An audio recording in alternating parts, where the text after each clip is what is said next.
नागभीड तालुक्यातील प्रसिद्ध पर्यटन व धार्मिक स्थळ असलेल्या सात बहिणींच्या डोंगरावर पुन्हा एकदा मधमाशांच्या हल्ल्याने खळबळ उडाली आहे.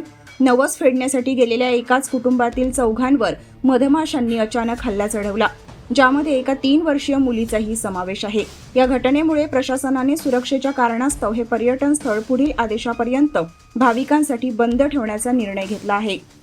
शंकरपूर येथील चाचरकर कुटुंब आपल्या मुलीचा नवस फेडण्यासाठी डोंगरावर गेले होते. पूजा विधी सुरू असतानाच मधमाशांच्या थव्याने भाविकांवर हल्ला केला. यामध्ये पुजारी विठ्ठल चाचरकर वय 55, नथू चाचरकर वय 62, कविता चाचरकर वय 52 आणि चिमुरडी सायली चाचरकर वय 3, सुनीता चाचरकर हे गंभीर जखमी झाले.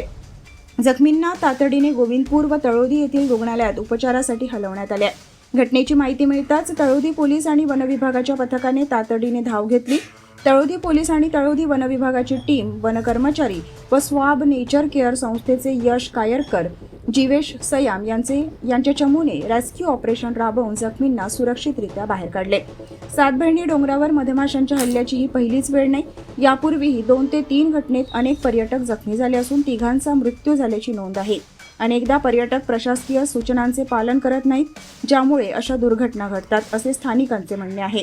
भाविकांच्या सुरक्षिततेसाठी व्यवस्थापन समितीने आता ठोस पावले उचलण्याची मागणी होत आहे.